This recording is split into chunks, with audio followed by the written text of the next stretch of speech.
Hello, everyone, and welcome back to the Star Wars Stuff podcast. My name is David. My name is James, Craig 5 standing by. I'm Mary. and here we talk about all things Star Wars. But before we get started, we have some great people to thank. David, take it away. All right. We have Liam McCallion, Kevin Lanninger, Deb McCaffrey, Zach Netzel, Maya Morris, Adam Haber, Front Row King, Cam from Indiana, Mariana Atia Arnold, Rest Jedi 27, Alex Blundell, and Indiana Solo. Thank you so much for your awesome love and support. And we also have And LegionSabers.com. Support them because they support us.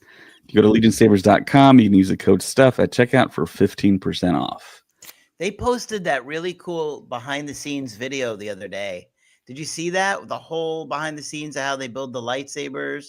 That was a really cool video. It was cool to see that. I did post it on our Facebook. So if you want to check out our Facebook, you can see what Craig is talking about.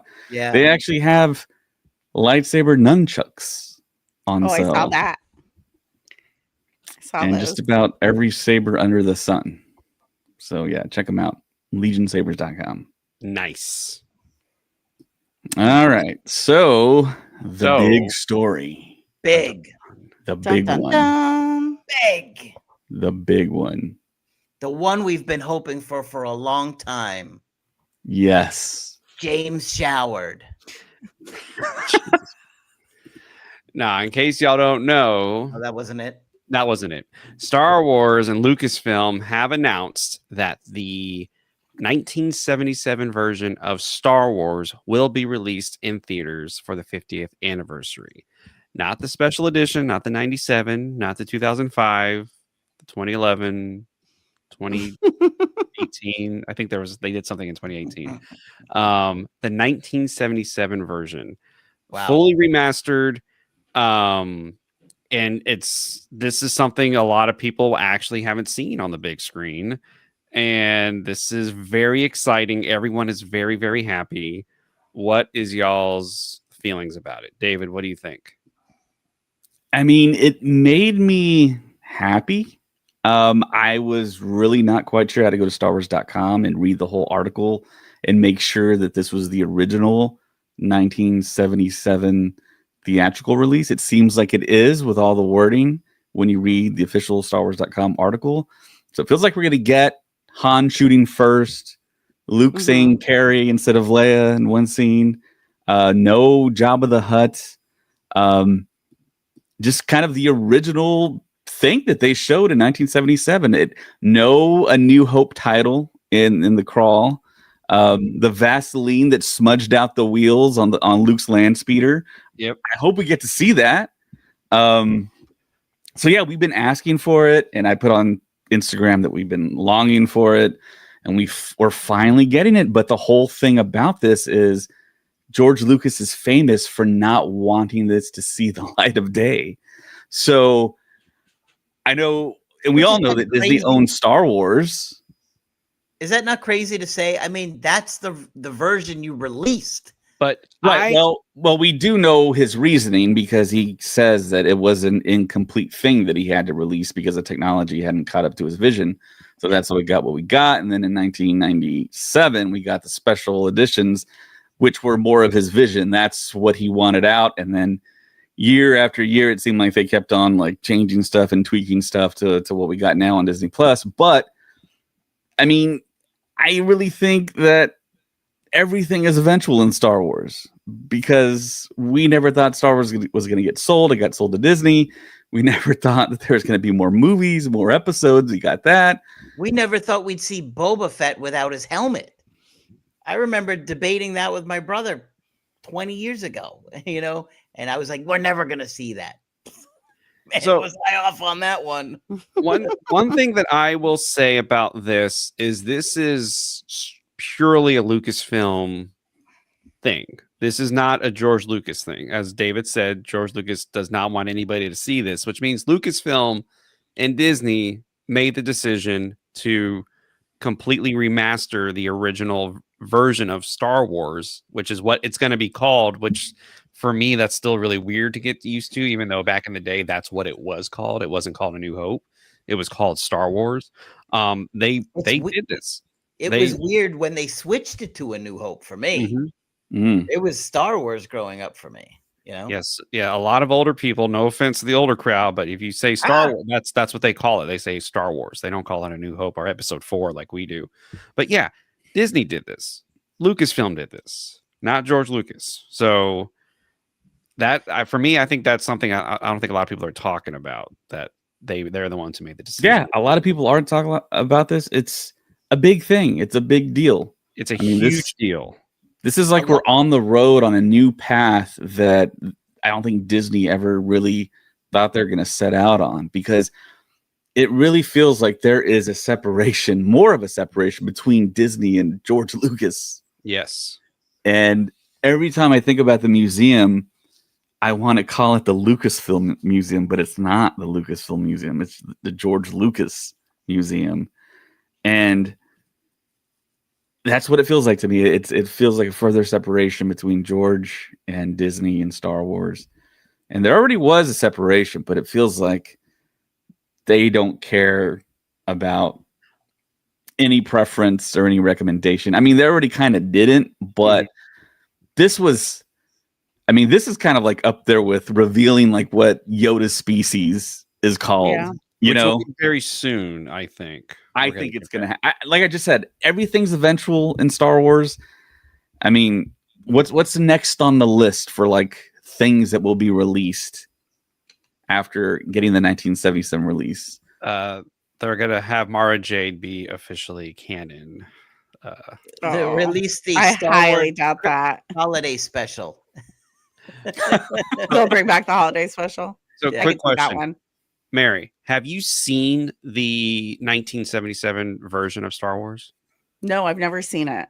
You've never seen? Okay. I've only seen the redone versions. I've seen what's on Disney Plus. I have the DVD from like early 2000s. I've never seen the 1977. I've heard the stories and I've read things about like what you guys are talking about, that he calls her Carrie, that things get smudged out, that Crawl doesn't say New Hope and everything like that. So I'm super excited to see that.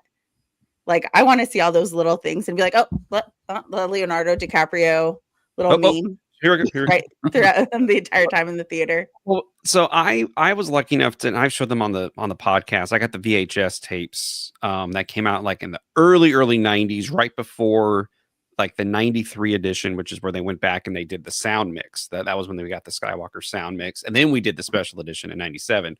So I have one of the last versions of the VHS, despecialized, if you may. And even watching that version on a VHS, on a VCR, it's still an exciting movie. Like, it is still just edge of your seat, exciting to watch. And so I think people are going to be pleasantly surprised at how much of the story, you know what I mean, is there. Like, how much of the movie is there without the modern visual effects. Because you can tell the battle, the Death Star battle, the ships are moving like they did back in 1977. They don't move as fluidly as they do now. And you could even with the TIE fighters, you could see like blocks. Yep. You You know, could, yeah, in the around the, space. yeah, they didn't rotoscope around the TIE fighter as well. You don't get that cool shot of the ships flying near and seeing their heads moving inside the cockpit, which I think is one of the coolest additions in the special edition, is that part of Yeah. you could see them in the cockpits. Yeah, but they're not moving. Yeah. Yeah, now you don't get any of that. But so let me ask everybody this question. Is this going to make a lot of money? Oh, yeah. What do you consider a lot? I mean, I'm talking hundreds of millions of dollars. No way. No. No way. No. I think it say- could. Theaters are dying. 20 We're million. going to talk about that later. Yeah. But you announce it. You announce to everybody, this is the original version of Star Wars. Everybody who hates on the sequel and the prequels loves Star Wars. Well, Like, we they can take love- the temperature right now by looking at like hardly anyone talking about it on the internet outside of the Star Wars bubble. No one's really talking about it. That's true. Well, yeah, because Well, we Star Wars, still But have it a long is also, time. you know, a 2 year and a years half out. away. Yeah. Yeah, it's a long time until it You happens. think there's I going to think be like a huge marketing bonanza for there this? has to be. no. I don't think there'll be a huge I marketing think so. bonanza. I don't think so, but I think more people will get more excited as we get closer and closer, and then you'll start to see everyone talking about it. You know what they should also do? Just thought about this. Mhm. The Sphere. Star Wars. Oh, yeah. But you have to use AI and stuff to like fill in the gaps and all that unless I mean, ILM is working on that right now, for all we know. I'm pretty sure they're working on something. For as much money that Wizard of Oz made, they were making $2 million a day, James. And that's where the money's at. But they weren't showing the full movie though. They were only showing, so they were able to get that's more the showings. beauty of it. You could show it more times in one day because you're not showing the whole movie. But I want if I'm they gonna just go to did a the thing where they called it Star Wars Battles or Star Wars Space Battles in the Sphere. Oh my God, bro. We're on the next plane to Vegas, man. I'm in my car driving to Vegas if that's the case. Mary and I are going to go Vegas to watch that because that just... I don't drive to Vegas. I'll fly. My wife and I made the mistake of driving to Vegas one time, and it was horrible experience. Do not drive to Vegas. Don't do it. It's the worst. But yeah, okay. Now that you say that, David, that would work. But the whole movie, no, they would not do the whole movie in the Sphere. That's a lot of money to like. I got the best idea for Lucasfilm Disney: Star Wars battles. That's it. Show all the lightsaber battles, all the space battles, and we get out of there. That opening battle of Revenge of the Sith, that like that would that's really good. Yeah, that would be the ultimate. Real quick, how did Revenge of the Sith do when it came into theaters for that re-release for the anniversary? It was. How much, do you guys know how much it made? It didn't make a lot. I think it made like 25 million opening weekend, but it was a limited release though. Like it was a small window. Yeah, I would assume this is going to be limited as well. Did they have it in IMAX? I don't think they did. Yes, did they did. They did. Okay, because I think Sinners like got re-released around that time. At AMC, they had it at IMAX. Okay. So Revenge of the Sith made worldwide $42.2 million. Worldwide? Oh my gosh. So total, that's not bad. US, it made 25.2. International, it made 17 million. Okay. I would assume A New Hope would do. I think A New Hope will do better than that. I think A New Hope will definitely do. And in context, this re-release was a major box office hit, ranking among the top grossing re-releases ever. That's right. I remember it was. They said this is a big deal for re-releases, which is, I think, what made Disney go, okay, this could work. We could get this train going because Revenge of the Sith was promoted. It was kind of. Disney did kind of let people know, hey, we're doing this. We're re-releasing Revenge of the Sith back in theaters. We have popcorn buckets and all that other stuff. So, that's right. I don't think they started promoting it until like a month before, maybe. True. Yeah, they didn't. Like we knew about it, but correct. The general audiences didn't know that this was going to be a thing. I mean, I think they announced this way sooner than they did for Revenge because they're like, oh. This did great. Let's do this again. Let's give the Star Wars people a nice little thing. Also, it lines up with Celebration, right? Which brings me to a good point. Why announce now that this is happening in 2027? I assume to line it up with Celebration. Leaks? I don't know. But still, Celebration is still. I mean, this is really early for them to be announcing this. We know Celebration's happening, and we know that. You know what I mean? But then it's like, oh, by the way, in a year and a half, we're going to re-release Star. So that makes me think, one, they're very confident in what they have, and two, they're going to try to push this thing to be a huge deal. It's almost like Disney wants to bring Star Wars back. They're like, hey guys, we have Star Wars. We still have. I mean, it's the 50th anniversary. That's the celebration. Yeah, but aspect of it. But it's the original version of the movie. They could have easily re-released. The special edition, it's like doing half the work, James, because they already released the original version like a couple months ago in England at some like showing. I heard about that. Yeah, that like Kathleen Kennedy attended. Complaining about it because yeah, they were. They said it only because I think the version that they had it wasn't remastered. It wasn't touched up. It was dark. It was weird. There was probably like cuts in the. You could see the stamp when they cut the film. Yeah, you could see Paul Hirsch's fingerprint on one of the frames there. But I think it's interesting that they announced it so early in advance, because they could have easily done it last year. I mean, next year they could have easily said, "Oh, by the way, in a year we're going to re-release A New Hope or Star Wars in theaters." I just think it's kind of strange that they so early, so far in advance they tell people. Maybe because they released it in London. They're like, "Oh, don't worry, you guys are going to get it too, but you're going to get a better version, right?" Yeah, Because they just did it. Yeah, and not gonna lie, the special edition in 1997, but the technology we had to restore that the negatives from 1977 was pretty amazing. That was a great cut. So technology and film restoration has improved much over the years. I'm not gonna say how long ago 1997 was. I don't want to cry, but I'm pretty sure whatever they have It wasn't that long ago. Yeah, it was 10 years ago. It was 10 years ago. Knock it off, It everybody. was only 10 years ago. But I have a feeling it's gonna look it's gonna feel weird, because it's gonna look modern, but it's gonna have the classic, ILM digital effects, or visual effects, actually, because they weren't digital. They were all. I think people will be surprised how different it feels and looks. They're not going to realize that something from 50 years ago does not look the same as something that was remastered, in the late 90s or whatever. So I think a lot of people are going to be like, "Oh, this is weird." You know what I mean? I don't think it's going to be quite what they expect. Yeah.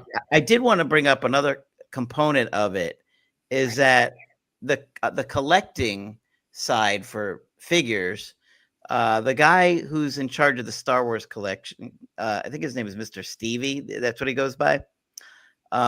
He was saying recently something along the lines of that what they're planning on doing for that year, he wants people that are working on the Star Wars line to remember, do you remember how good the year was when we did the 50th anniversary?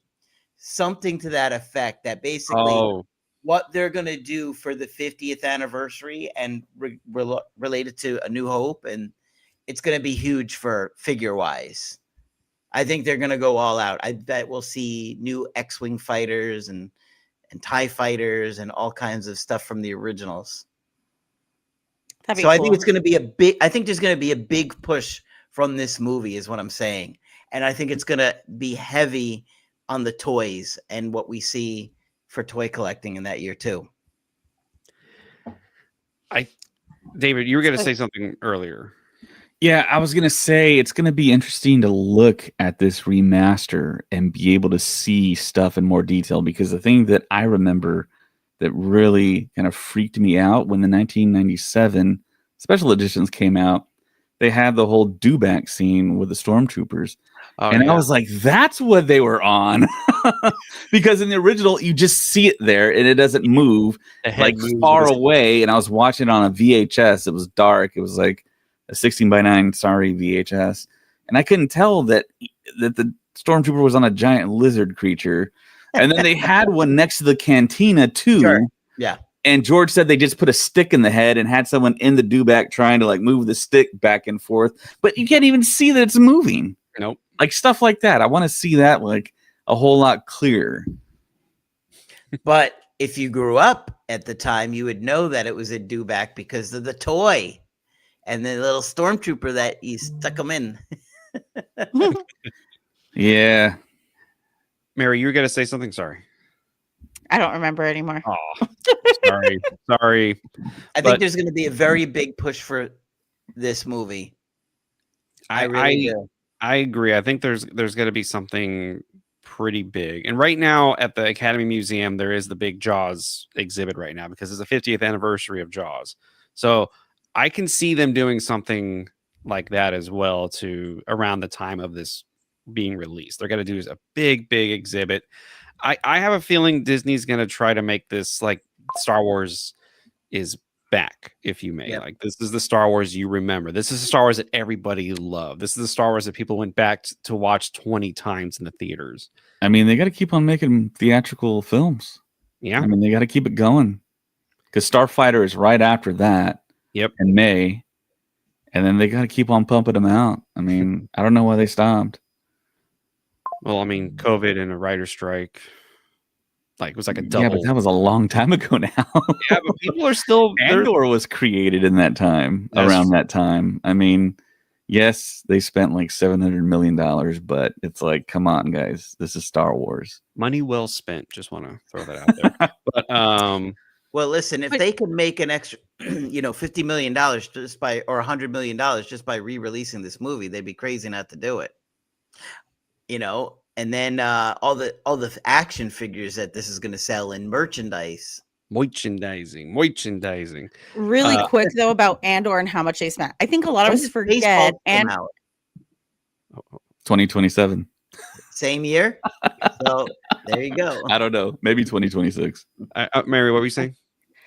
okay, so Andor, they spent a ton of money on it, but we all forget it's like 3 movies put into one show.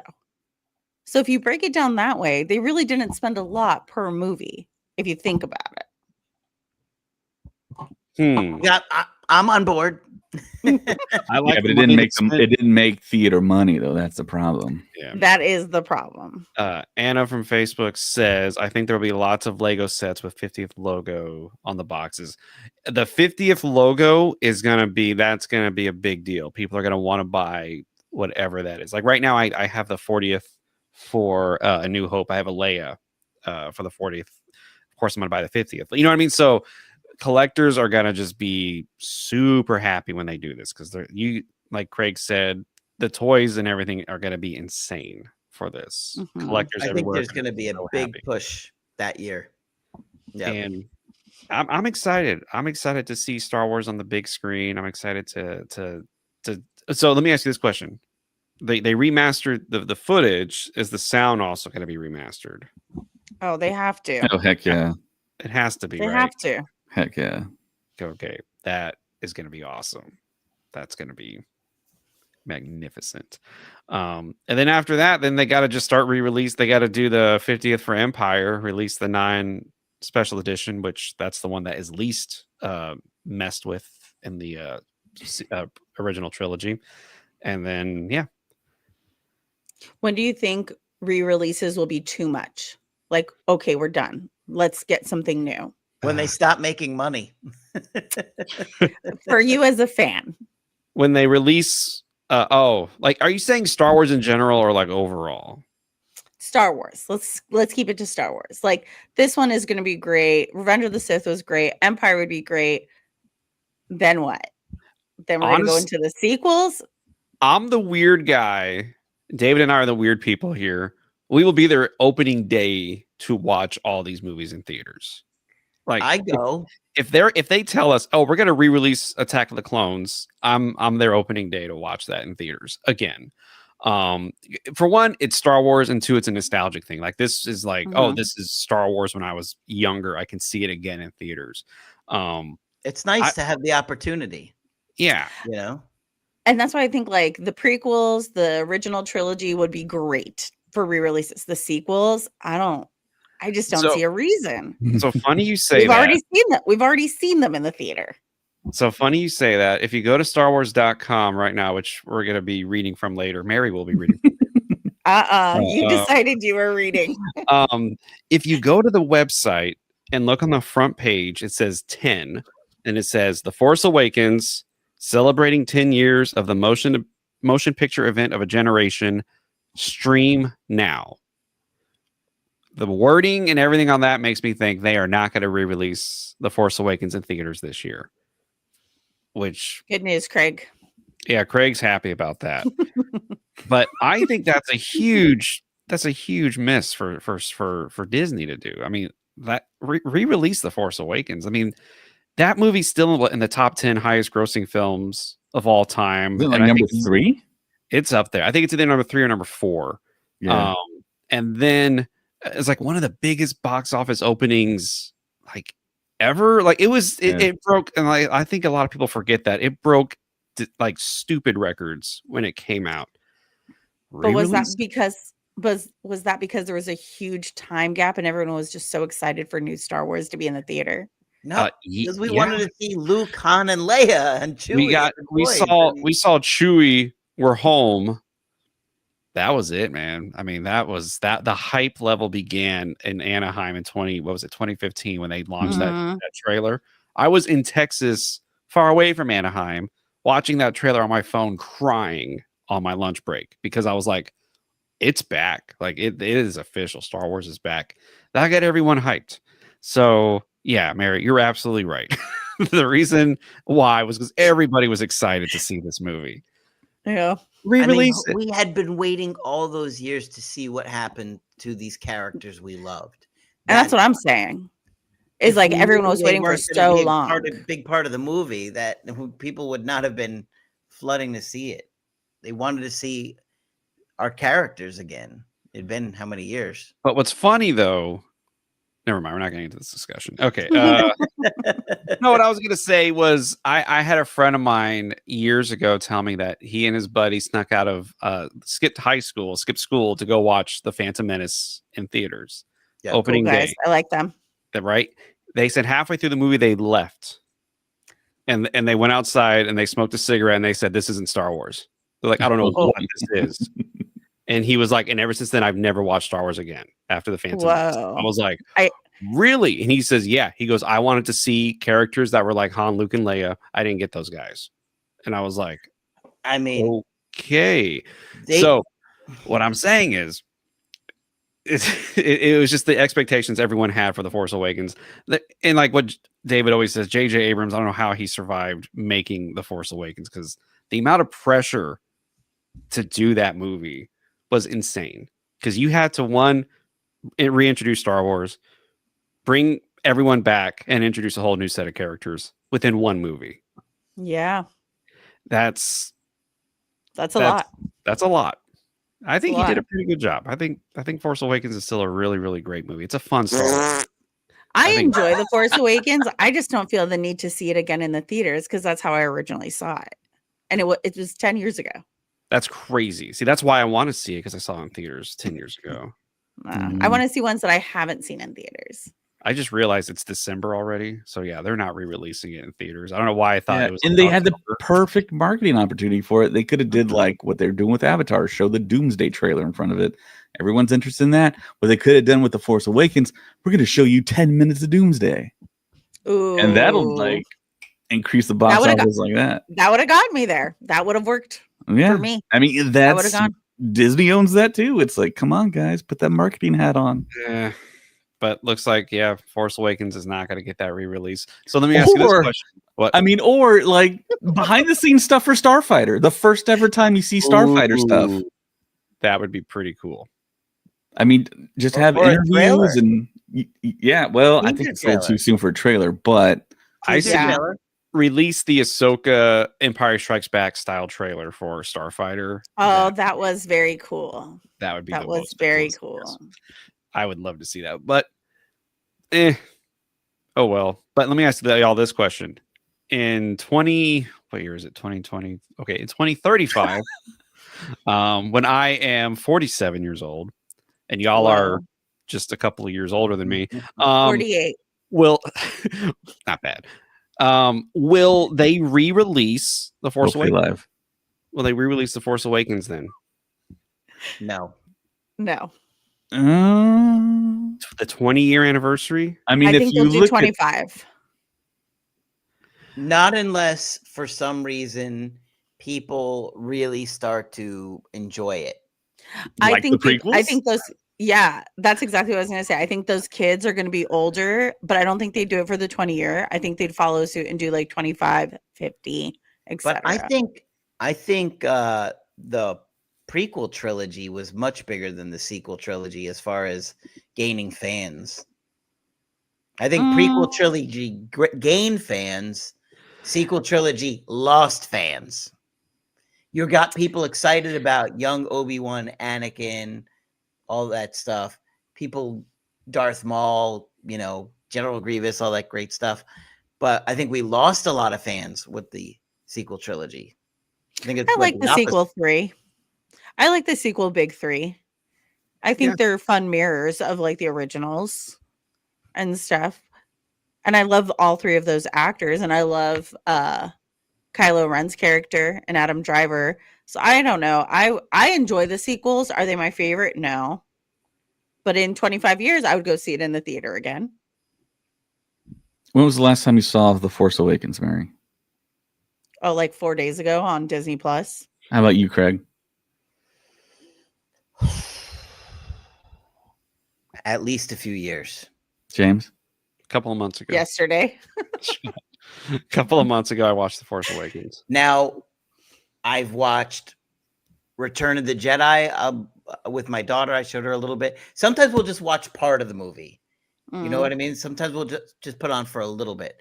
So, but we've been watching, you know, if you looked at I wish you could see my Disney Plus history. Like if you could look at it, you know, it'd be like Mandalorian, Star Wars episode, Revenge of the Sith, Empire Strikes Back, you know, Return of the Jedi. Those would be the big ones. Mm-hmm. What about you, David? Yeah, David. What was the question? I was reading something. You asked it. Gosh, when did you watch? Okay, yeah. When was the last? Yeah, I didn't get to say. When was the last time I saw The Force Awakens? So, the last time I've seen The Force Awakens on my own accord, but I think the last time I really kind of saw it was when I had YouTube TV and it was playing on TNT, and I put it on, and I had to go through the commercials and stuff. But because I was interested to see where the commercial breaks were, but that's the last time I saw it. And it was like 2 years ago, I think. Wow. When I had YouTube TV. So it's been a while. How I interesting. don't ever put it on. I don't ever put the sequels on. I did watch it because I did Andor, and then when I did 4, 5, 6, and then I did 7 also just to get through because I was like I want to get through. But then I got like really busy, and then I haven't been able to finish. I mean, it's been a while. I haven't been able to finish 8 and 9, but I still enjoy. I mean, mind you, I'm weird. I like all 9 movies. There's something amazing in every single one of these movies. There's a great moment. There's a great sequence. There's a good story beat, and then I'm like, this is fantastic. So I have no like negative, not negative. I wouldn't say that because there are things I'm like, they could have done that differently. But I there's something great in every Star Wars movie. So I don't hate the sequel trilogy. It just makes me sad that they're not gonna Disney's not gonna do anything for it. But I just remembered it is December because I keep forgetting. Avatar is coming out in a couple of weeks. That's Mary's the favorite. That's my favorite. That's the big one. That's why they didn't do Force Awakens this year because Avatar was just gonna overshadow everything. So They've learned their lesson from that. they learned their lesson. I'm not Matt, excited. Do you have your tickets yet for this theater, James? For yes, I do actually. Cool. I want to go see it. I'm so excited. Well, I'm actually more excited for the Doomsday trailer. I'm excited for the Doomsday trailer, and then apparently we're gonna get. So somebody somewhere said they are maybe gonna show like a 6-minute sequence of Oppenheimer. If you go see it in IMAX, you're gonna see something of Oppenheimer. Sorry, that's an old movie, James. The Odyssey. Confused. The Odyssey. The Odyssey, yes. Everybody would be really confused. I'd be like, cool, but why are you seeing this? It's like this is Mission Impossible. You're like, okay, no, but no, So I think you're partially right there, James, because I think it'll show the 6 minutes or whatever, how many minutes of the Odyssey, yes, before select screenings of like some IMAX releases, like Sinners. I believe they're going to re-release that. Oh no, am I not going to get it then? You're going to get a trailer. I'm pretty sure it's going to be the Steven Spielberg UFO film, the Doomsday trailer, the Odyssey trailer, maybe the Supergirl trailer, which drops on Thursday. And there's also a rumor that the Doomsday trailer is going to drop Thursday on the internet. So there's that. And apparently they're going to just retcon a lot of what's been going on with Marvel. I know this is not a Marvel podcast. Well, I mean, it's like multiversal. This is starting directly after Endgame, so don't even worry about anything that happened after. When I read that, I could not stop laughing. I was like, wow, Disney and Marvel, you guys were like, just don't think about those movies. Let's just it's fine. About which ones? So they're saying everything that happened on Marvel after Endgame. So the whole plot line is gone. Well, from what I heard, Doomsday is like a direct continuation of Endgame. Right. So you see Cap and Peggy dance, and then Doctor Doom knocks on the door of that house. Hello there. And then, So they're gonna undo everything, I don't think they're The gonna opportunity is there. huh? That's the key. The opportunity is there to kind of say this all happened over here, but this New is the timeline? story. Yeah, this is the story we're following right now. Which is what they're probably going to do with Doomsday, because no They one have really to. they have to. They really They have to. because everyone is like, because Honestly. I've been so anti Doomsday for a bit. I've been like, this is okay, but now that they said that, I'm like, now that is an interesting thought. I will go see this if that's what they're going to do with it. I've Matt, been thank you so so much. disappointed with Marvel since Endgame. So welcome to the Marvel Stuff Podcast. Remember we tried that one, David? Yeah, it was a lot of fun.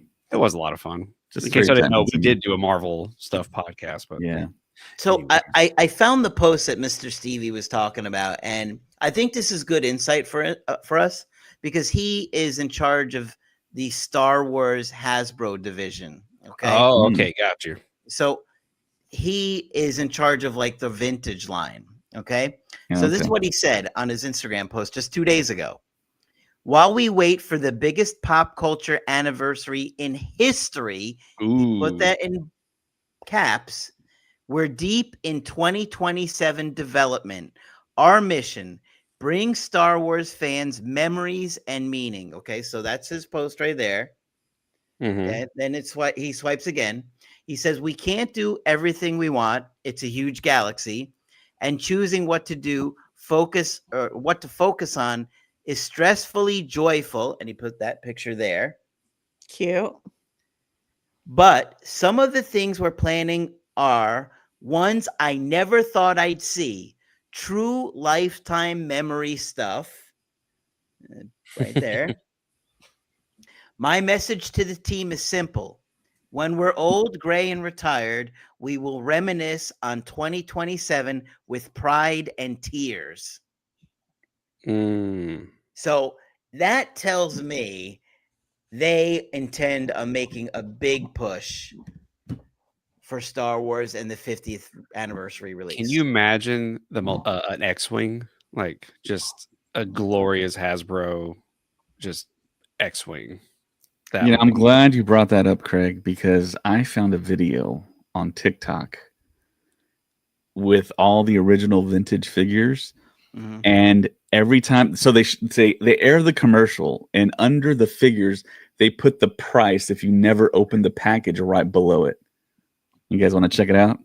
Sure. All right, here we go. Hopefully this works. I just loaded it right now. Hopefully it's the right video. I don't know. Fingers crossed. It's Darth Vader, watch out! And he's got a lightsaber. It's Kenner's new Star Wars action figures, each sold separately. I got you now, Ben Kenobi. With R2-D2 and C-3PO. There's even Chewbacca and Han Solo. Someone's coming, Chewie. Who's there? It's Princess Leia and Luke Skywalker. Now I know the Force is with us. Darth Vader, R2-D2, C-3PO, and other Kenner Star Wars action figures, each sold separately. $1,000.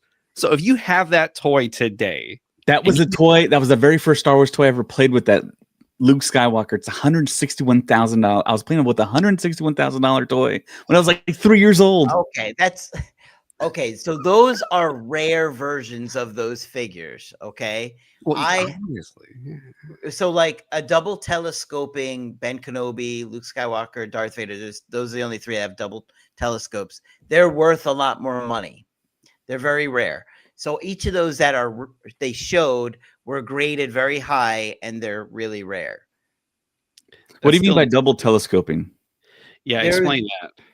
Okay, so the lightsabers, they extend through the arm. Yeah, they're built into the arm, but what's the double part of it? The double one is that they were twice as long.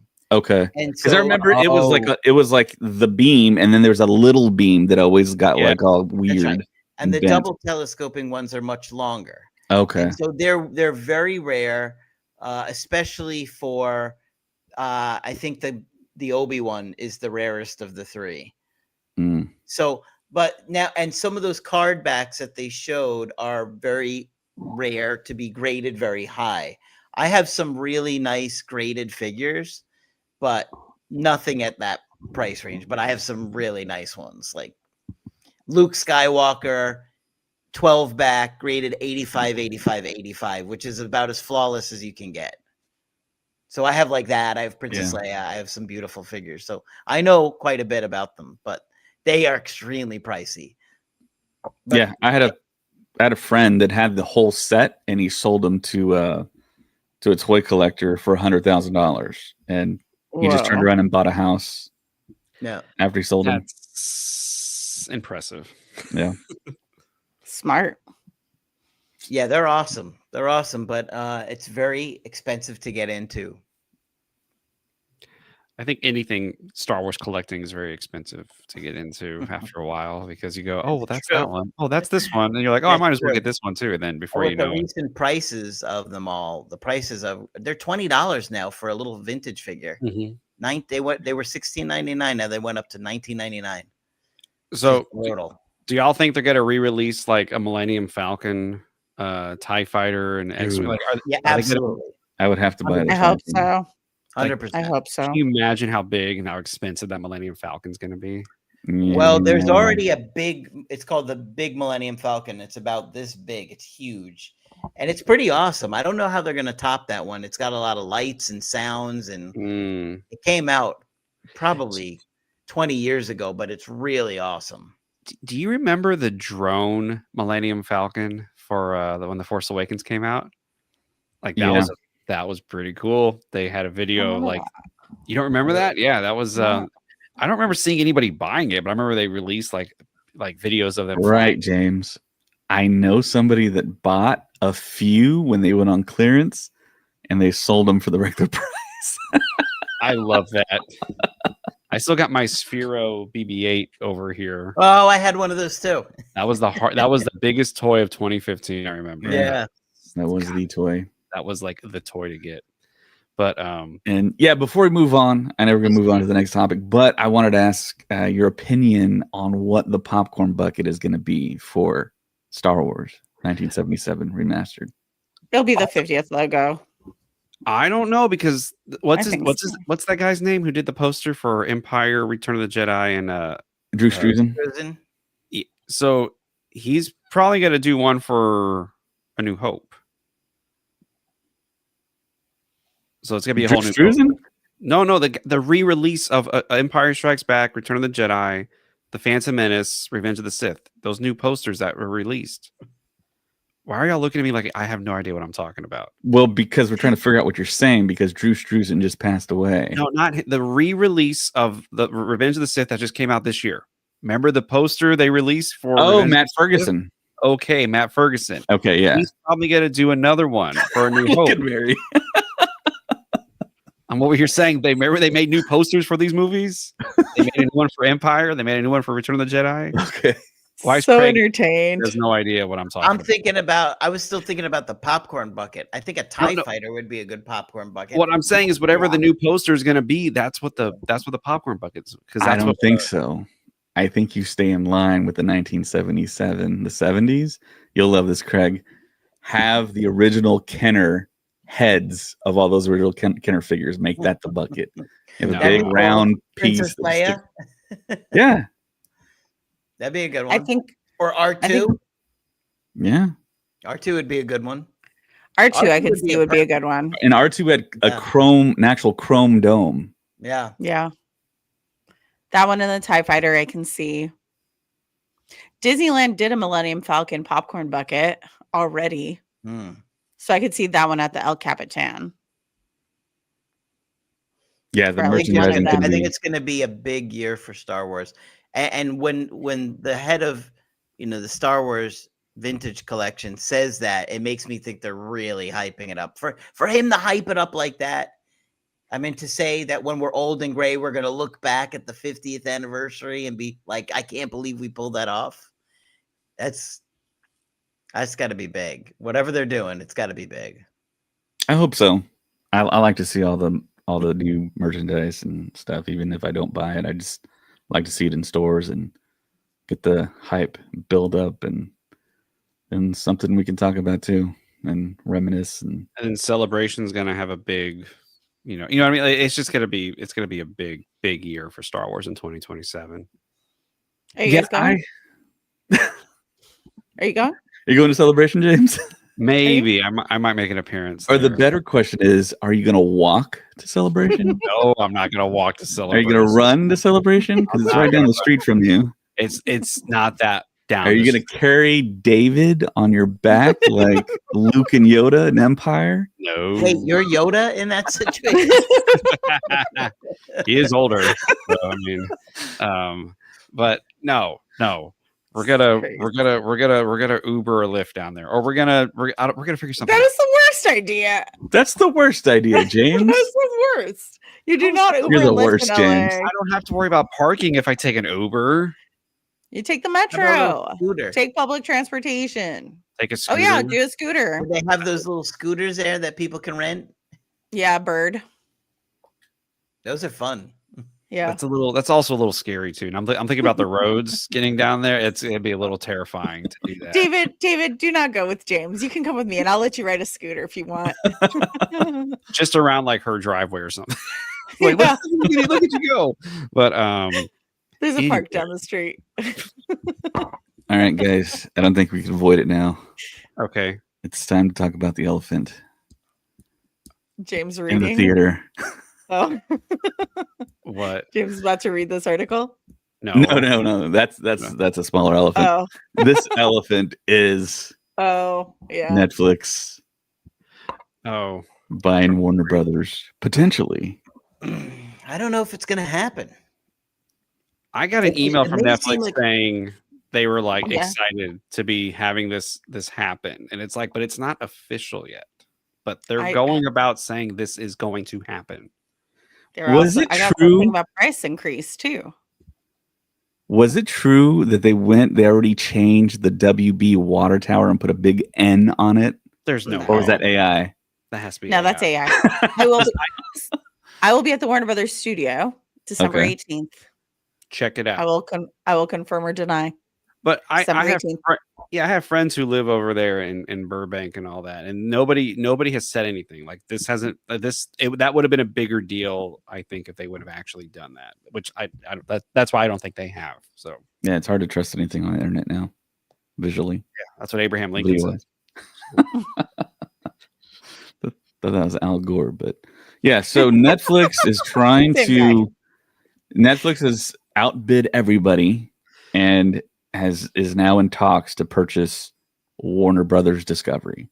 So that's everything under the umbrella, including Harry Potter, all the Middle Earth films, DC Studios, the new DC Studios ran by James Gunn and Peter Safran. Game of Thrones. Game of Thrones, everything in Westeros, everything under the sun for that. The Sopranos gaming. is going to be on Netflix. Well, here's the thing. So of course, when it all hit, everyone freaked out, and I think a few tidbits have leaked out on like what their game plan is. And apparently I think they want to leave the HBO Max, whatever it's called now, alone. And they also said that they want to keep all the prior obligations and all the prior commitments for films in the theaters to still go to the theaters. So of course, like Doom 3, and I guess what else is there? All the DC All the Gunverse DC. films. But I think most of us know that Netflix doesn't care about the theaters at all. They do not believe in the theater system. The only reason you see theater stuff, for the most part, there are exceptions to the rule, like Stranger Things is going to happen New Year's Day. I don't know. That's kind of like out of the box for them. But Frankenstein. yeah, well, they did that due to awards consideration. There's a rule that you got to be in theaters for at least like 2 weeks at a certain amount of theaters. And James has talked about that on a podcast. But Netflix doesn't like the theater system. They think you should just stay home and watch movies and be fine with that. And a lot of people are. We brought it up in the chat that I hear all the time, oh, I'll just wait for it till it gets to streaming. I hear that constantly from people because I'm a big theater person, kind of. And when I go, they just say, and I talk to people about the movie I just saw, like at work or whatever, and they just say, "Oh, I'm just going to wait for streaming." That's usually what I hear. So if Netflix does acquire Warner Brothers, those theatrical windows for whatever was promised, like the DC stuff and whatever else, what other properties are set to do? Dune. It's going to probably shrink even more. So there's going to be more onus on customers to just wait. And that's why a lot of people think that the theaters are going to basically shrivel up even more.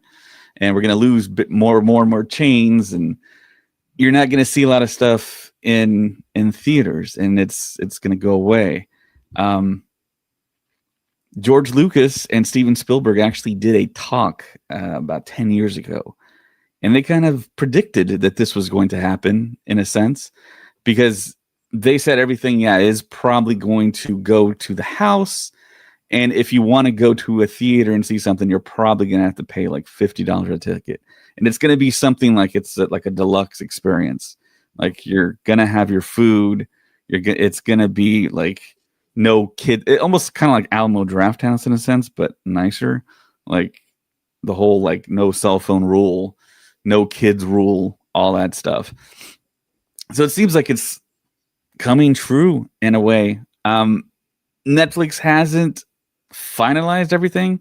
It has to go through the U.S. Department of Justice because of monopolies and laws against that. And we've seen stuff denied before. But it seems like Netflix is kind of confident. And it seems like they have some allies in acquiring the WB. So we're the Star Wars Stuff Podcast. What do you think this means for us in the Star Wars bubble, James? I'm sad to think within the next 5 or 10 years, movie theaters are not going to be anything. It's going to be a very special release for something, and it's only be like 1 or 2 movies a week that are released in theaters, if that. Because everything is going to go to streaming. Everything's going to go straight there. Netflix is going to figure out a way to make money off of all of this. And then everyone's going to say, oh, well, if they're making money doing that, let's just do that then. Like if we can release a movie for 2 weeks in theaters, let's just do that. And then we'll just make a lot of money on streaming. See, that's what you would think. I mean, you make a lot of money in the theater. It's like, why don't they just do that? They make a lot of money already. They make billions and billions and billions of dollars, but they can make more billions, it seems like. It's like, why don't they do that? During COVID, didn't Disney, I know Disney did this for a few movies. They allowed you to rent it at a cost for streaming. Yeah, it's like $30 or something for like Black Widow. Yeah, it was exactly. Jungle Cruise as well, and I think Mulan as well. I think. What was the? I feel like that's the route that worked. $30 for your entire family to watch it on the couch, versus how much I think like an IMAX ticket for one person is $25 now. So if they're planning on doing that and to make money off of it, that's the only way I feel like they would do it. But I thought it was unsuccessful. And that's why they didn't continue with it. I think people are just so fed up with the prices. Everything's so expensive. A soda is $19, candy, $86. I mean, it's a fortune to go, and people are just, struggling to get by right now. With all why they're so expensive? It's a catch-22. The reason why popcorn and sodas are so expensive is because movie theaters get 100% of money off of the price of popcorn and drinks, and you're not even paying for the drink. Really, you're just paying for the cup. The cup is what you're paying for, not even what you're drinking. But they're charging more is because people aren't going to the movies anymore, so they're trying to make that money back. So they raise the price of everything so they can try to recuperate that money. And then everyone's like, it's too expensive. And it's like, yeah, because people aren't going to the movies anymore because everything is going to streaming and people don't want to go anymore. That's why I think this is all going to come crashing down within about also, 5 years. Theaters don't make much off of the sales ticket for the movie itself, right? I think it's like less than 5%. Yeah, opening weekend for most theaters, the split between the studio and the theater chains is very unfair. It's like something like that, maybe not as drastic. I think it's like maybe like a 20 a 80-20 or a 90-10 split, which it's a lot, but geez. And then as the weeks progress and people stop going to the movie, then the percentage then shifts, and then the theater is able to try to make as much money as they can off of that. But Yeah. that, and then people sneak in food because it's too expensive. It's like, well, if you're not buying from the concession stand, then they're just going to keep raising the prices because they need to get that money somehow. And so that is why movie theater food is so expensive. How much I've is heard a movie ticket and popcorn and drink in Texas? For a family of 4, it's like $100. You're gonna spend $100 if everyone gets something, you know. I've spent almost $70 for myself and my wife before but we did get food.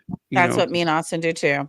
And, So and when the bill came, I was like, okay, we just spent this much on the movie tickets, and then we just dropped this for our concessions. So yeah, California is pretty ridiculous. Like we'll spend about $70 every time we'll see a movie. And sometimes you have to pay for your own parking. So just want to throw that out there too. Yeesh. Not in this part of LA. Yeah, not that part where she lives, and I don't somewhere over there. But I just know here in LA, San Gabriel Valley. Yeah, there. That's oh, okay. So if you see Mary, listeners, that's her. That's her. Yeah. That's Really her. If you're in Glendora, San Dimas, I'm at Disneyland a lot. If you ever see me at Disneyland, come say hi. I have stickers. If you, She might have some more. what kind of stickers? Star Wars stuff stickers. Oh, I'm sorry. I thought you meant have stickers, and I was like, that's cool. Also, I'll just say hi and talk to you for hours. but I will say this is very scary. A lot of people in the biz, as it's called here, a lot of my friends are like, this is really bad. Like a lot of people are thinking this is not a good thing because the movie quality is going to become Netflix style movies, which I just saw a video on that. some directors can rise above it. Even I heard some people even criticize Guillermo del Toro's Frankenstein, saying you could tell it was a Netflix movie. I was like, I couldn't tell. I thought it was a pretty damn good movie. But they're saying the quality of movies are going to start shifting much more, and to where the studios are going to just say, oh, well, this works, make a movie that looks like this, please. And yeah. I just feel like it's too big. I mean, if Netflix is that huge, there's going to be so many people that are at the top that are making so many creative decisions just because they need to keep their job. You know what I'm saying? Like when you have that kind of dynamic, all these people want to keep their job, so they have to give input. If they're not giving input to change something, then why are they there? You understand what I'm saying? So you're going to have all these people that are not creative trying to control the creative narrative. And it's just going to grow and grow and grow. And all these different studios aren't going to have so many options. You know, there's going to be less options for creativity. Yeah, can you imagine being one of those executives not being creative and you're giving Christopher Nolan notes on his film how to make it better? Yeah, that's what I'm saying. And it's like, you know what this reminds me of? I'm going to bring it back to Star Wars. Okay. In the 70s, this is what was going on. The studios, all the old Hollywood was gone, which is, I know a lot of people can't fathom, but in the 60s and 70s, yeah, old Hollywood was gone. Corporations came in and started buying up all the studios because they're like, oh, this is making money. Let's just start making money. And they didn't care what the movie was. George Lucas himself even said they would look and say, oh, this is popular. Just keep making movies like this. Just keep making movies about this subject. Yeah. And then you have directors like, Coppola was a part of the studio system, but he was still able to make The Godfather his own personal movie. And then you get directors like Scorsese and Spielberg, De Palma, and George Lucas, who were like, we want to make the movies we think people want to see. We don't want to follow the studio's way of doing things, which is why Coppola and Lucas all went to San Francisco to make movies, because they were like, we don't want to make movies in Hollywood. That's what's going to happen. Hollywood is going to stop being Hollywood here in a couple of years, because all the people who want to make movies are going to be like, we can't do anything here. The studios control way too much of the process. So, and I feel like that's already happening. That's true. That's already happening. That's why you hear about all these films happening in Europe, in London, in the Netherlands, and everywhere else, you know? Because y'all know the volume isn't here anymore, right? Nope. What? It's not. Oh, okay. I'm sorry. It is not. It hasn't been in Manhattan Beach for a couple of years already. Yeah. Whoa, where is it? It's in Europe. Oh. They took it over there because it was like Oh, is that why they restrictions. couldn't bring that one actress from Ahsoka? That Yeah. she couldn't. yeah, because they're Yeah. shooting everything Black. over in Europe because nothing's really being shot here. In Restrictions, costs, everything is just too high. So that's what I'm saying. There's- Like, it's already shifting that way. it's crazy to go by some of these buildings and you're just like, oh, that's this building, oh, that's this studio, but like no one's filming here. Everyone's jumping ship. But yeah, a lot of I heard some workers who did work for the volume, they showed up one day and they're like, oh, by the way, guys, y'all are done. It's gone. It's over. It's gone. Wow. So Mandalorian, all of that is no longer being shot at Manhattan Beach here in California. So Trust me, I'd be at Manhattan Beach all the time if it was. Was that a story that we just kind of missed, or is this no, kind of they did breaking not. news? They Didn't didn't tell anyone. No, it's one of those things they okay. want to like be like, oh, by the way, yeah, we're not in California anymore. It's that if you know people, you know. Which I knew people, and I think Mary also knew people. So it just. I know this guy named James. Oh yeah, thank you. but yeah, so that's very sad. Which is why Ahsoka was all filmed I know in this Europe. guy named James. Yeah, the more y'all know.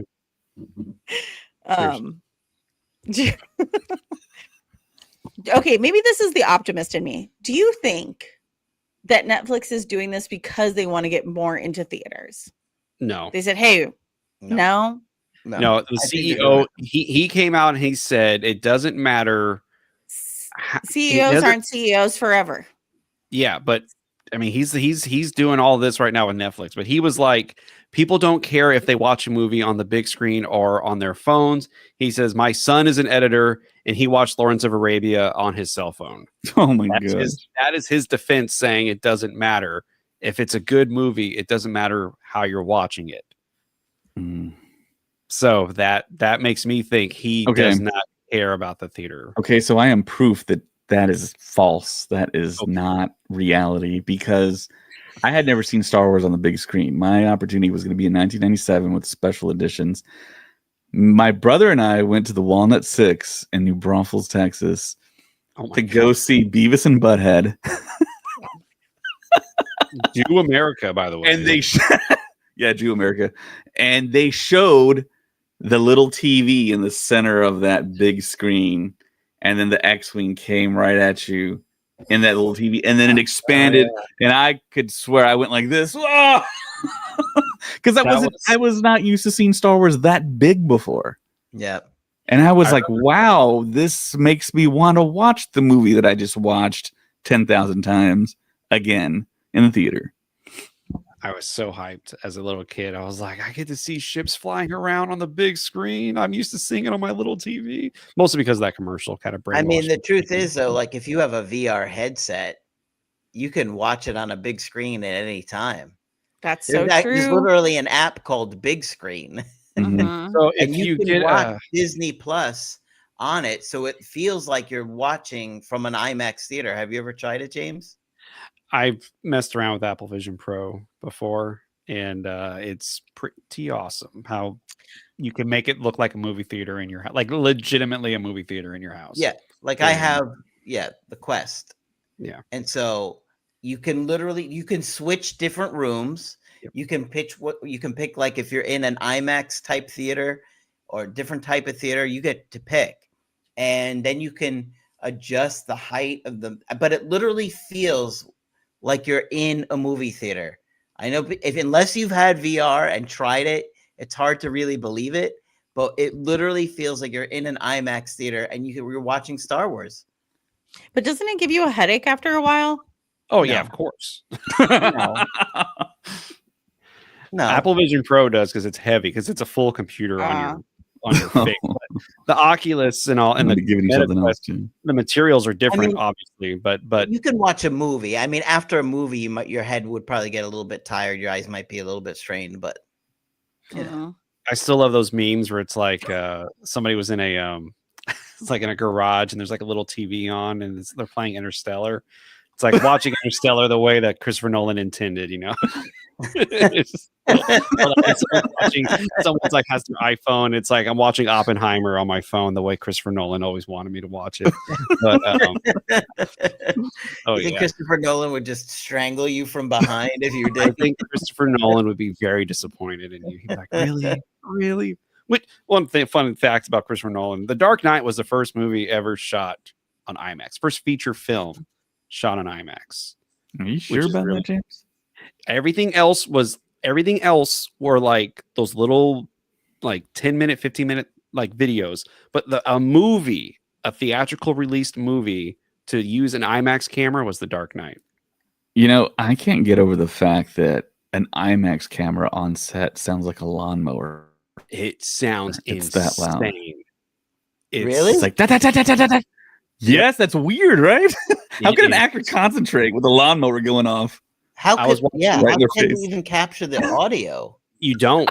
All audio is Don't recorded capture the separately. audio. Wow. So all the scenes in Oppenheimer were shot twice. Once to capture the footage.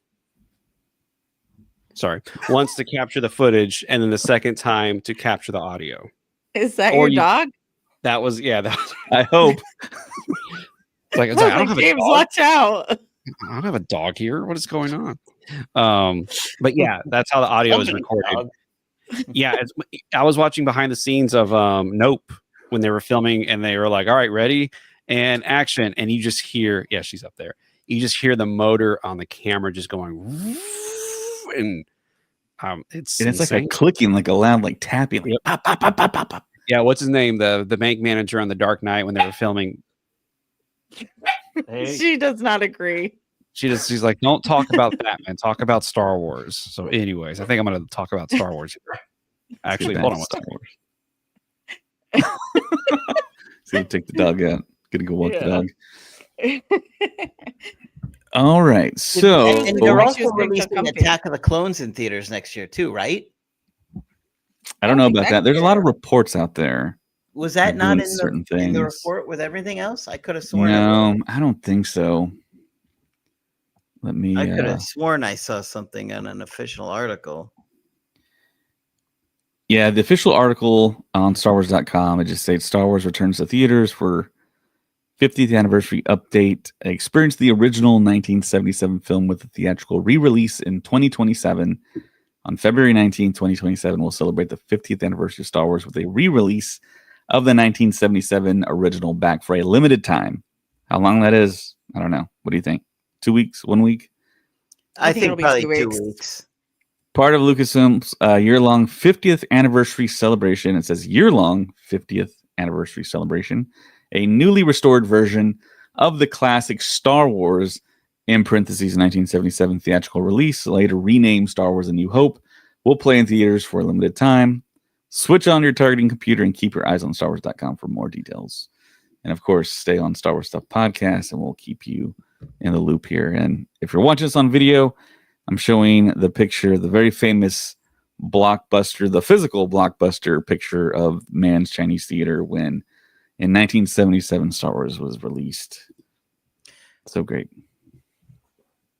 I don't know. I think Attack of the Clones will come out too. They said it's a year-long celebration. We got to do other things besides put out one movie for 2 weeks. I think all the original movies Fair. are going to be put in theaters. I'm not sure if it's going to be the original releases, but I think there's going to be like marathons and all kinds of different stuff in the theater. Because I mean, Star Wars is a Ooh. theater. I'd go to a marathon in theater. That'd be fun. This is a little off task or off topic, but I just wanted to say we got our year-end wrap-up on Spotify, and our audience went up 419%. Right? Yeah. That's pretty awesome. That's what it says. We're That's- even shocked saying it. Yeah, and just think, David, when you and I first started recording, we were like, people are listening to us like in another state. Like we were blown away that people were even listening to our podcast when we first started. And now we got the metrics and we're just like, what? So yeah. Do you have them there or no? Yeah, I'm gonna bring them up right now. Do Yeah, it. like James said, I mean, we kind of talked about it, and we were kind of like, our voice is going to be in places that we'll never physically be. Hmm. That's 45 countries we streamed in this year. That's how many countries did we stream in last year, James? I don't remember. I'm just amazed that we're anywhere outside of the United States. Like anytime I'm like, people listen to us in Canada. Like people listen to us. We're number 5 in the Netherlands. We mentioned them earlier, so shout out to the Netherlands. We love the thank Dutch. you. Oh my gosh, we had no idea. Yeah, so our number 1 country, of course, is the United States. Then number 2 is the United Kingdom. Number 3 is Canada. Number 4 is Australia. Thanks, Matt. Thanks, I know Matt. he's Yeah, it's always all Matt. constantly running our podcast in the He's our background. listener. It's all him. Thank you so much, man. Yeah, thank you so much, Matt. You're awesome. He's listening to this right now and he's smiling. He's probably chuckling too. And of course, the Netherlands. I want to go to the Netherlands. Where is that? Let's go. I'll go. That's across the ocean, James. Oh, that's what I thought. I It's knew very that. close to the guy that designed our logo initially. He actually lives in Norway. So, We should do a podcast retreat to the Netherlands. yep, that's the next one. So, Yeah. I'm in. how's it going, guys? Travis Mitchell from YouTube. Hello. We're doing great. We're talking about a very sad subject right now, which is the fall of the movie theater life. But we also then brought up a good subject, which is people listen to us from all around the world, and we thank you for that because that means a lot to us. And every time I introduce us as a Star Wars podcast, I always have to say we actually like Star Wars. And people go, "Oh, that's good." It's like, yeah, because Really? I know, right? They're All always the like, other "Oh, podcasts hate Star Wars. some of them do. Some of them make all their money just by talking trash about Star Wars." And I'm like, we genuinely like Star Wars, so Sad. Yeah, we're a very poor podcast. If we Yes. started trashing it, people would be like, "Yeah." and we've even joked about that. Like, should we shift gears for like a month and just start really dogging on it and watch our numbers Sad. shoot up, and then we go April Fools in June? But Yeah, very early on, we discovered a YouTuber out there that has like crazy views that he just constantly lies yes, about Star Wars and about like movie news Oh, and rumors. is he even around anymore? His reputation. Yeah, was so he's still around. I don't know. It's weird. I mean, people do know that he does lie, and it's like he And they're still like, "Oh my gets gosh, crazy we have to views. listen to him."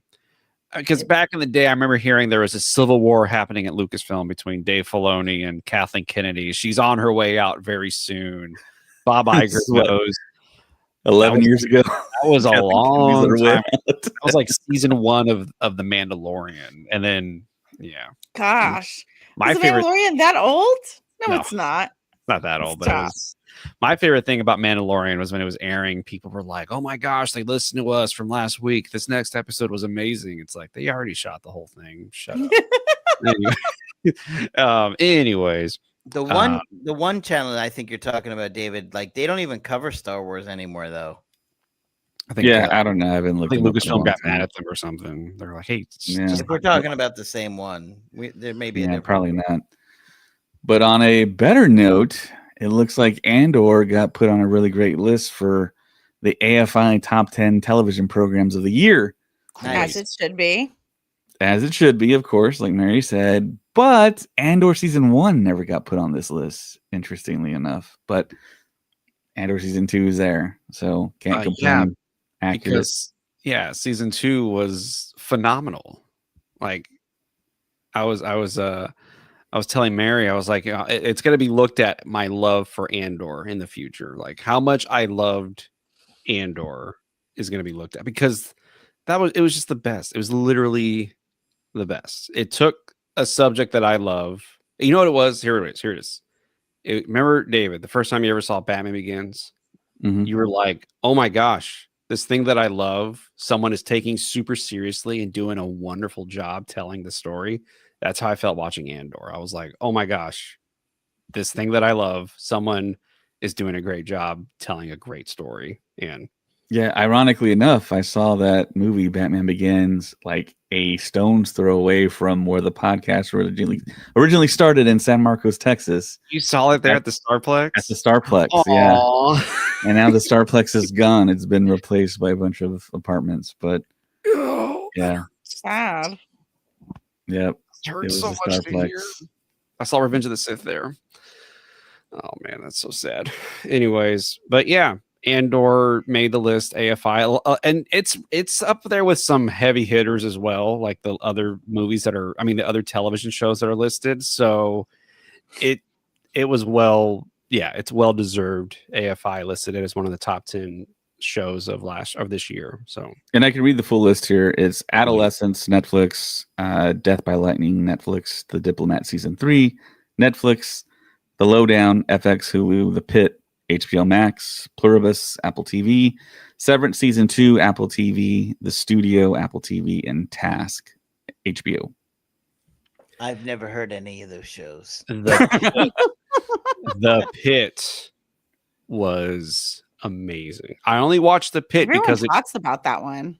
oh my gosh, Everybody talks about it. Because it beat Andor for best drama, and I was like, let me check this Oh out. my gosh. First What's two that episodes on in. Apple? No, it's Yeah. on HBO. The Pit was on HBO Max.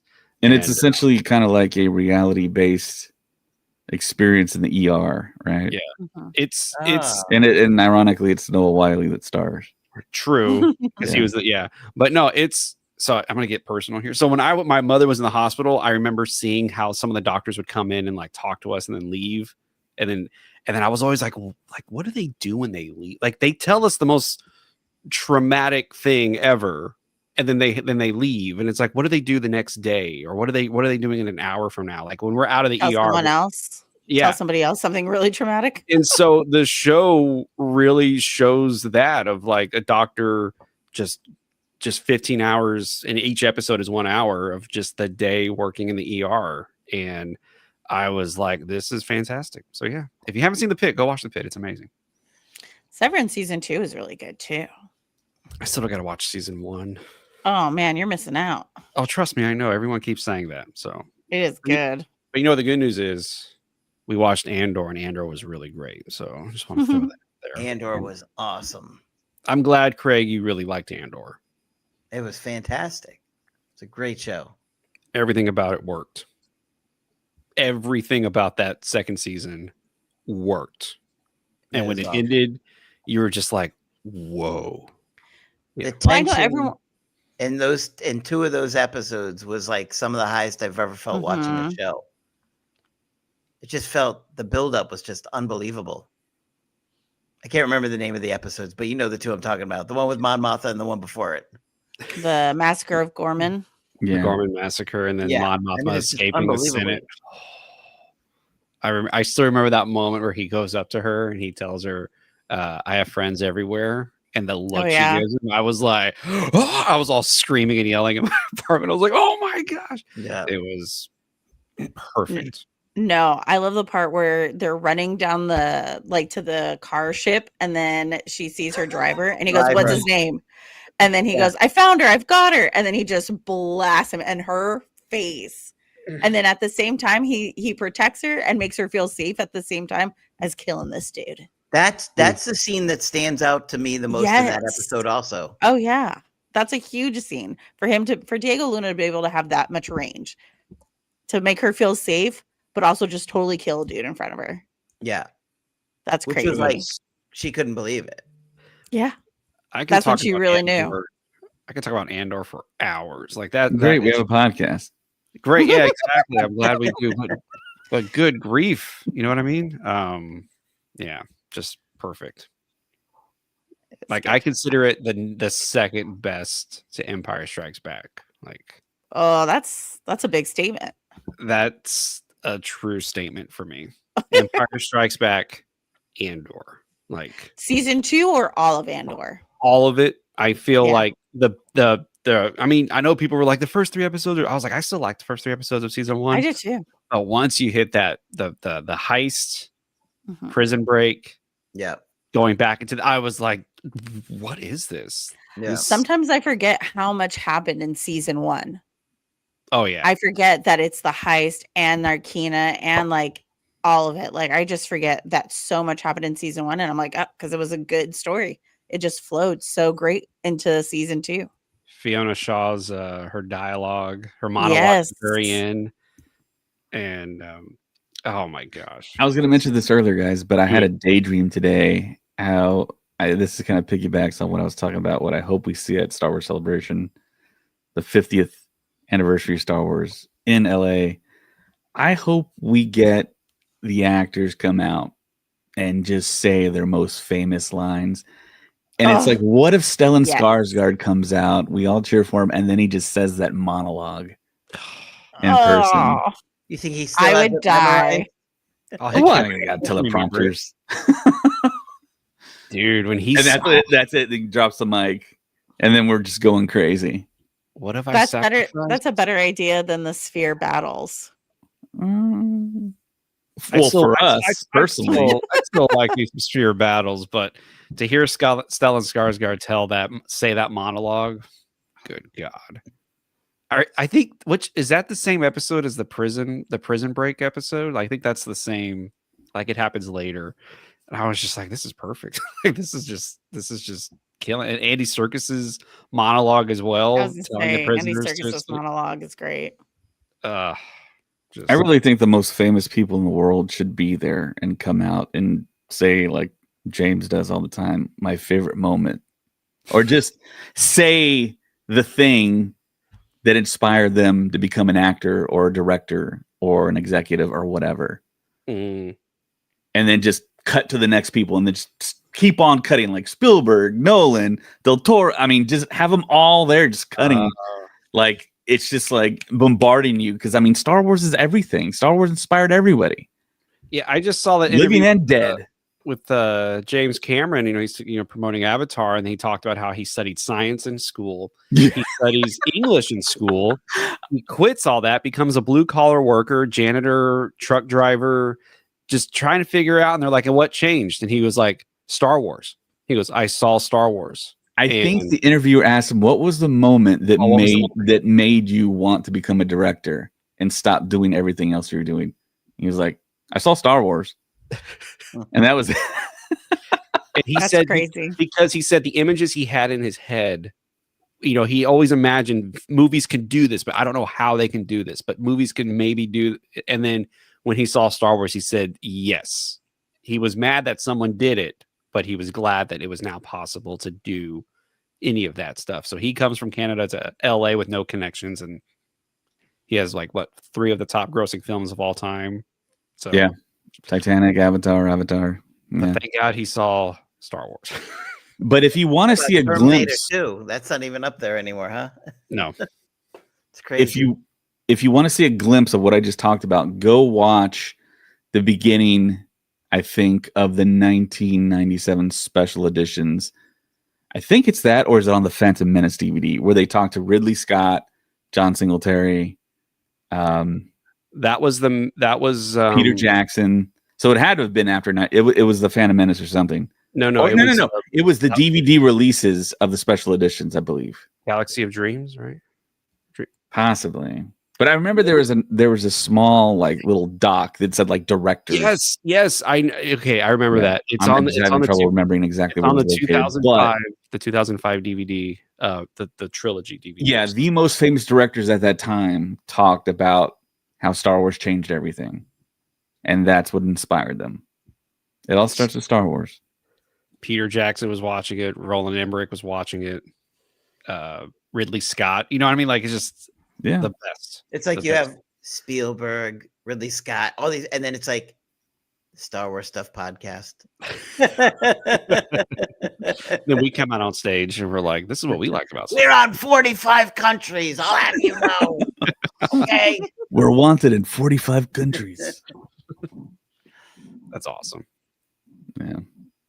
All right, now James has something he wants to read to you. Okay, first off, we've been going for almost an hour and a half. Do we still want to do this, or do we say this is going to be part 2 of next? If you want to disappoint 45 countries, James, I mean, It's a long article. I don't think it's going to read. Okay, I guess I can change the titles for everything else, and we can do it next time. So but pretty much, okay. you don't have to read it. So we can just kind of like gloss over a little bit. I mean, they're not sponsoring us or anything. So They should. Not though. yet. One of these days they will. I have some Columbia gear at my house. Me too. So spoiler alert. This is about the. I was looking for a way to summarize this. Yeah. Just read the first three. The first three are the most important.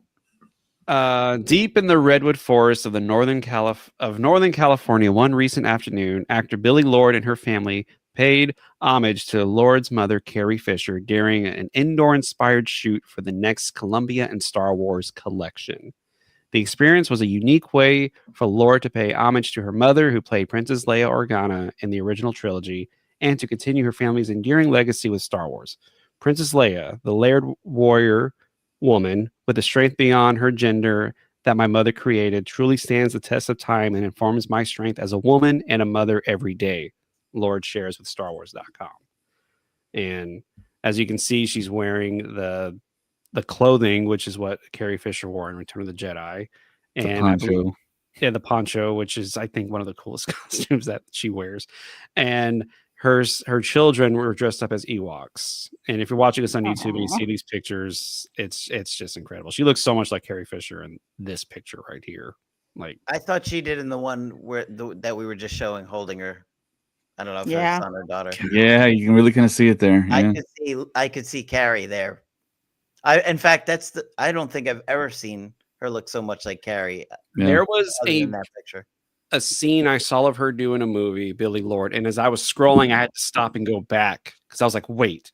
And then I looked and I was like, oh my gosh, that's Billie Lourd. And the way, I guess, of course, people are going to make her hair look like her mother's hair in Star Wars because she's Billie Lourd. But the way she looked, I was like, oh my gosh, she's looking more like her mother. And I don't know. Seeing her, I can see it. yeah, David and Craig and I saw her at Celebration in Florida. She came out wearing all white, and she gave a beautiful, beautiful speech about her mother. It was perfect. Everyone was crying. Everyone was in tears. And they released a picture later of George Lucas, Kathleen Kennedy, Mark Hamill, Harrison Ford, and Billie Lourd. And I was like, that's just so perfect. But yeah, so is that Columbia poncho going to be on sale? Is it on sale now, or is it going to be Probably on sale? sold out. They sell out immediately. There's Hans. There it is. Look at the boots too. Gosh, that's so great. It's the whole thing. Yeah. Who's that? Hoodie Oh, okay, cool. with the vest and some pants And some water bottles. Some water bottles. I think the water Yeah. bottles is what I really wanted for. What I want was the pants.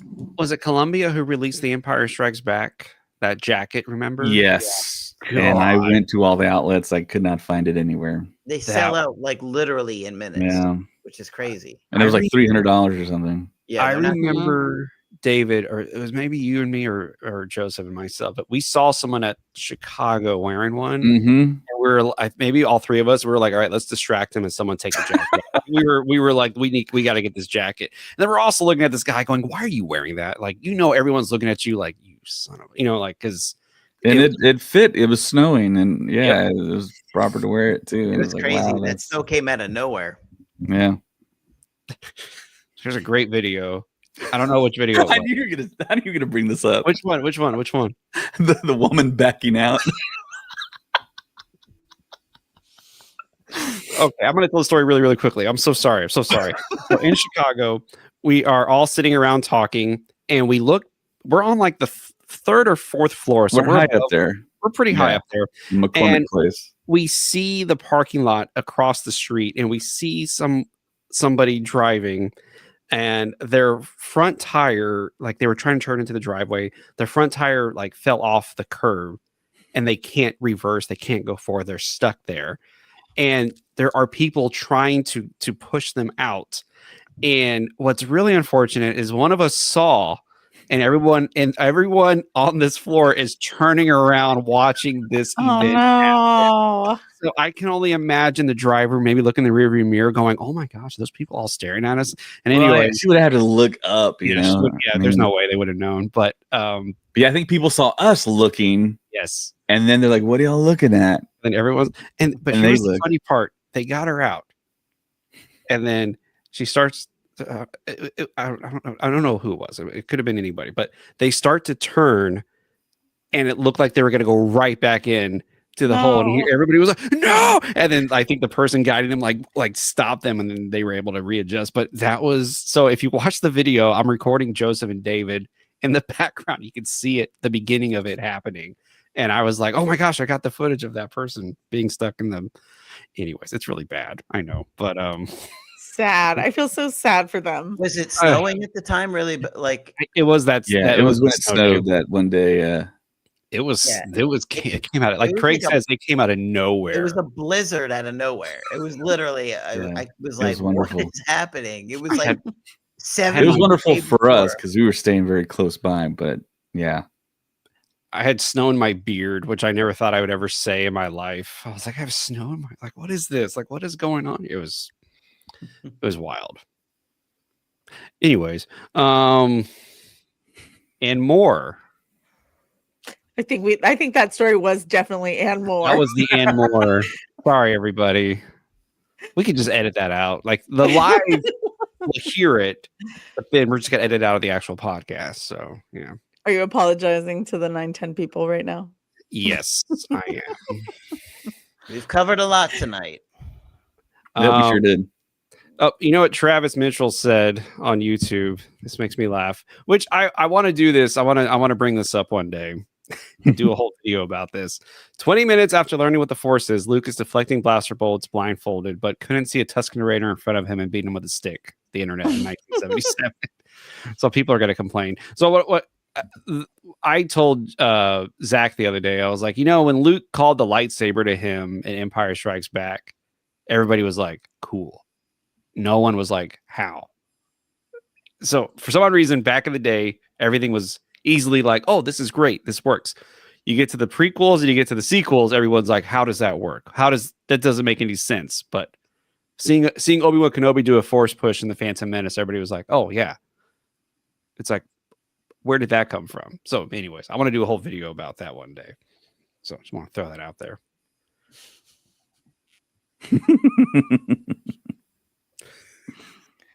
And on that note, Craig, anything to add? I see Craig thinking really hard over there. Well, I'm just thinking it was like magic seeing A New Hope.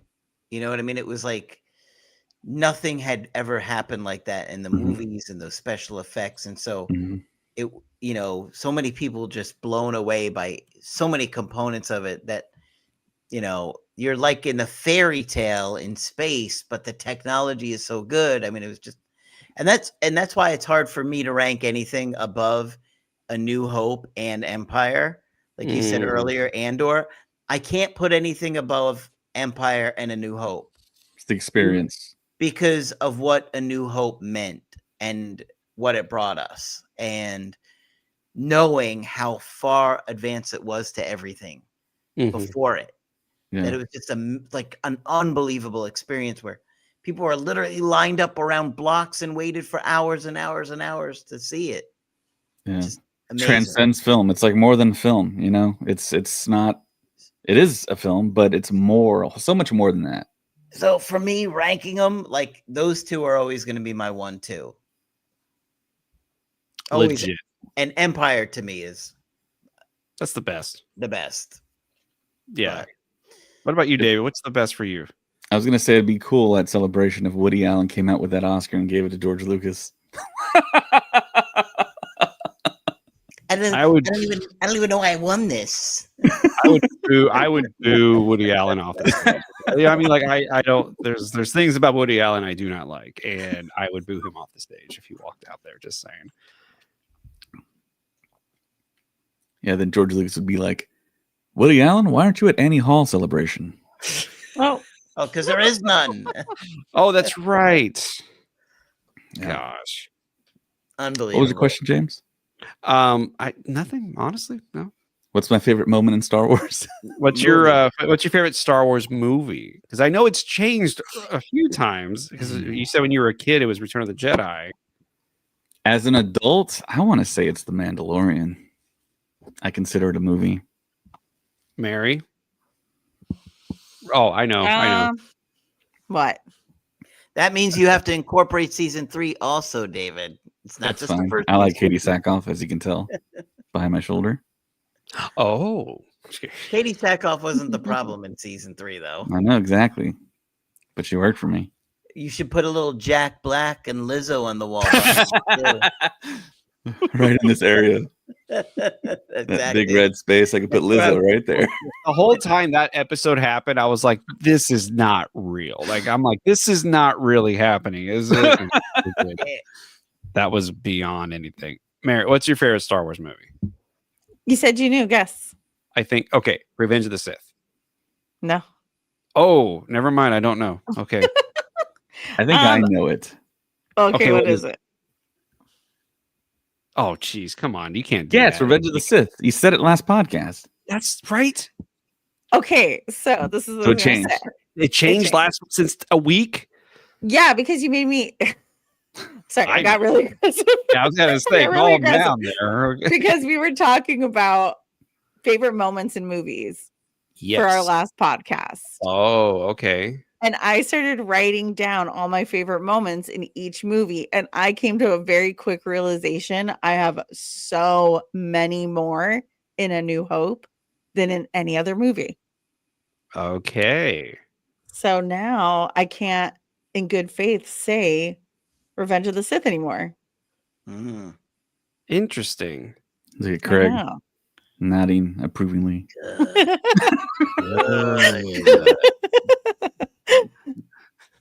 Okay, cool. So your ranking changed now then?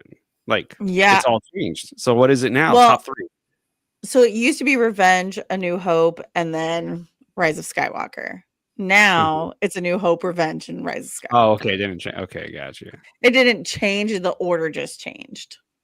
Gotcha. Yeah, movie I know, wise for me. Craig was so excited up until I said Rise of Skywalker, and then his face just completely changed. How is that above Empire Strikes Back? I mean, Movie don't for me understand. for the movies it goes Empire, Last Jedi, Revenge of the Sith. So those I think those three. today for me, it's The Last Jedi, Mando season 3. Look at Craig.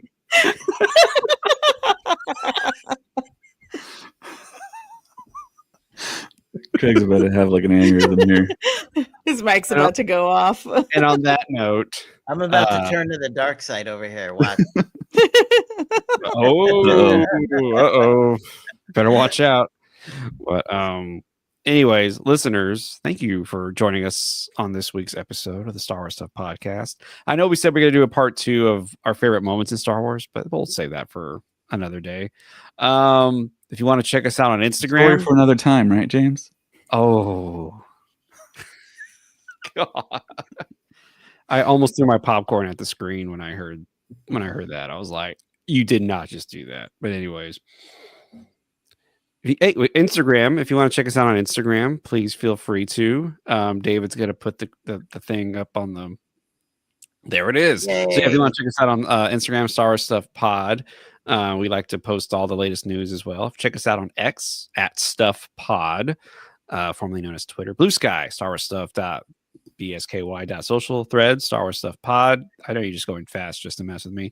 And if you want to support us on Patreon, please do so. Star Wars Stuff Podcast 2187. Mary and Zach are doing a little book club right now, and they're going through what's the book again? Dark Disciple. Dark Disciple. They're going through a couple of chapters a week, really dissecting it, going through it, and pretty good stuff. So check us out there on Patreon. If you want to email us, Star Wars Stuff Podcast at gmail.com. Leave us a comment. Let us know how we're doing. If you want to hear us talk about something, or if you just want to say hello, please message us. Facebook, Star Wars Stuff group, and a Star Wars Stuff podcast page. We like to post all the latest and greatest information that drops of Star Wars, and we also post a lot of memes. And if you want to write us a 5-star, rate us 5 stars and give us a 5-star review on Apple Podcast, please do so. It means a lot, and it goes a long way with our ranking. Do it. And you heard the great deal with Legion Sabers. Check them out at legionsabers.com. Like I said, those lightsabers are the best. David and I talk And about them all the time. nunchucks. And they have nunchucks, which I'm never going to hold any because I actually hurt myself one time with a pair of dollar store nunchucks. And that was embarrassing. I was like, I showed my wife, I was like, hey, look, and I hit myself right in the face. And I was like, okay, I'm not going to do that anymore. Rebel Scum Conventions.com. What? Yeah, they just made a video actually, the showrunners, and I met up with one of the showrunners when I went to the signing for the Starfighter book. But they're saying if you're going to buy tickets, buy them as soon as possible because that helps with booking more guests and certain guests they want and making accommodations for them. So yeah, buy your tickets. Rebel Scum and Space Con are growing each year. It's kind of insane to see how big those conventions are getting and the talent that is going to those conventions. Yeah, I heard there's going to be a Star Wars Dream Trio at this Space Con coming up. Yeah, We'll see.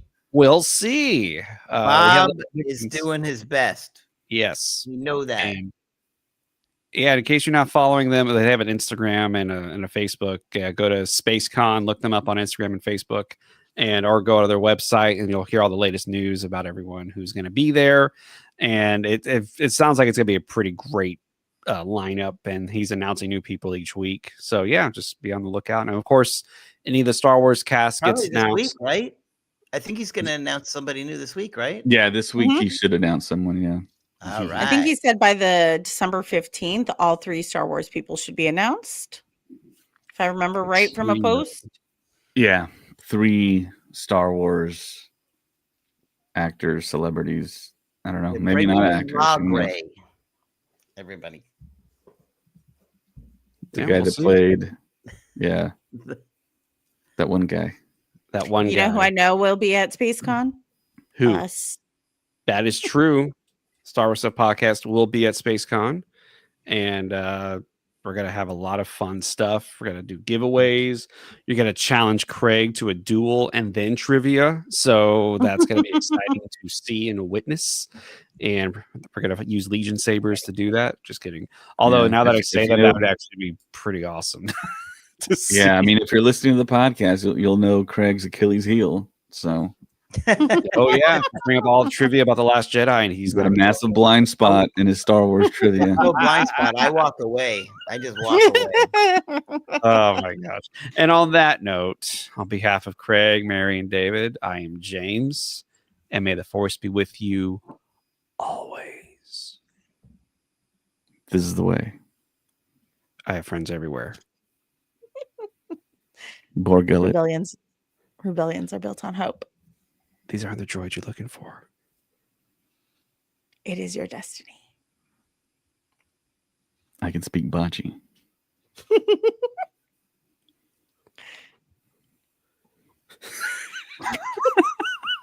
It's hard to think of stuff, right, James? Well, after that one, it's like this one has a bad motivator. Look. Just obscure. What else you got? I plan Craig, to tell. No, I don't like playing this game. He refuses to participate. People are ready. They're tired. They're ready to go. that's Craig. This is one of the favorite parts of the podcast for people, Craig. Can we do it up front then? No, because they want to hear the news up front. Aw, you know what we didn't do the last 2 podcasts? Trivia. Yeah. But you do have some jokes for us, right, Mary? I do. All right. One joke. One joke. What? One If you're joke. that watching, We'll do more next time. a good Yeah. friend of mine got me this book you because bought it one, yourself. Don't. I am a good friend to myself. No, I think, you're I lying. think there's a Max Rebo joke in there, right? She saw it. She's like, I'm buying this for myself. And she's like, oh, a friend got it for me. I promise. I have friends. I have friends Let's hear everywhere. the joke. Oh. Hold on. Now I feel like I have because it's only one. All right. Just flip it open and then read the page. Just stick your finger on a page. The force will guide you to the perfect Force. joke. Let the Oh, force- okay. Okay. Do you know Lando got a great deal on the Millennium Falcon? He bought Do it I- at wholesale. And then there's a picture. Where's the there it is. It was delayed Come because on, they were James. like, what? Wrong button. I'm sorry. What? There it is. There it is. All right. And on that note, thank y'all so much for listening. It says And- Life Day sale. What Oh is my it? gosh. Life Day sale. No, Oh no my gosh. credit, no problem. That's a pretty good drawing of Lobot. It Or call it. is. All right. Thank y'all, everybody. And we'll be back next week with another great topic. Bye.